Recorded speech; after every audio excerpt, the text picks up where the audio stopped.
I'm out here with the one and only Peter Johnson, and we're gonna go over the miter saw with all of you. This is a critical tool here at Rockridge Performing Arts and in Technical Theater.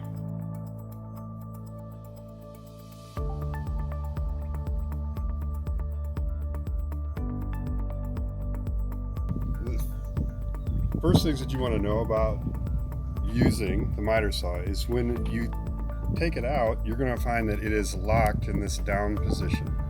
In order to unlock it, you need to push down and pull this pin back, which releases the saw.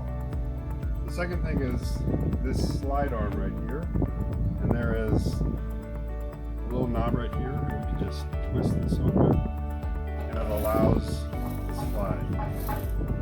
The third is actually where we can set the miter, and to move this to the 0 degrees, you just squeeze up on the lever and slide it until it clicks on the 0.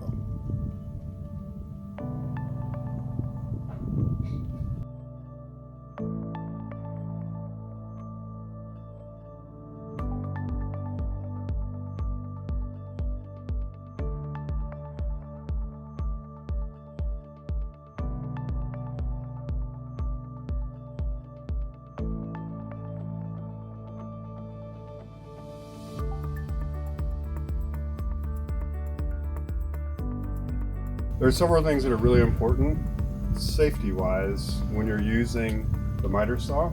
The first thing that I see all the time, and the biggest no-no of all, when you're cutting, you want to use your dominant hand on one side and hold material on the other side.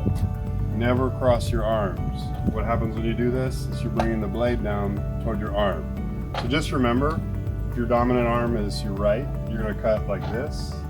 Your dominant arm is your left, you cut like this.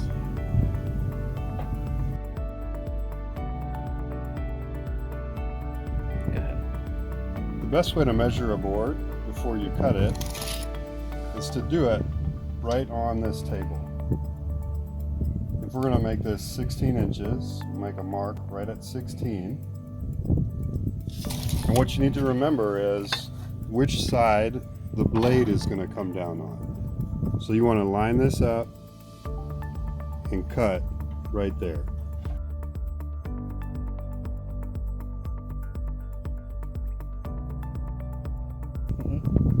Okay, this is the proper way to cut a piece of material on the miter saw. It's very important that it's pushed all the way firmly against the back fence, and then you'll just slide it into position. The second thing is you want to keep your hand far away from the blades area, which is right here, and you're just giving it some light down pressure and pushing slightly back. The second thing is you're going to start the saw. You start the saw when it's fully up and let it spin up to speed, and then come down smoothly and slowly. When you're all the way through the cut, release, and it'll engage a brake on the saw. And don't lift the saw until it has stopped all the way.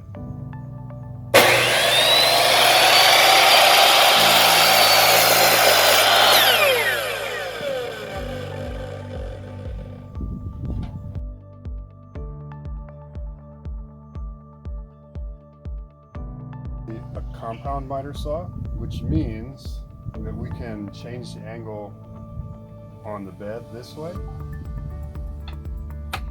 as well as change the angle back here by loosening this.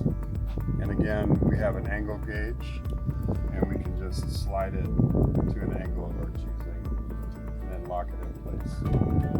And this allows us to cut this way.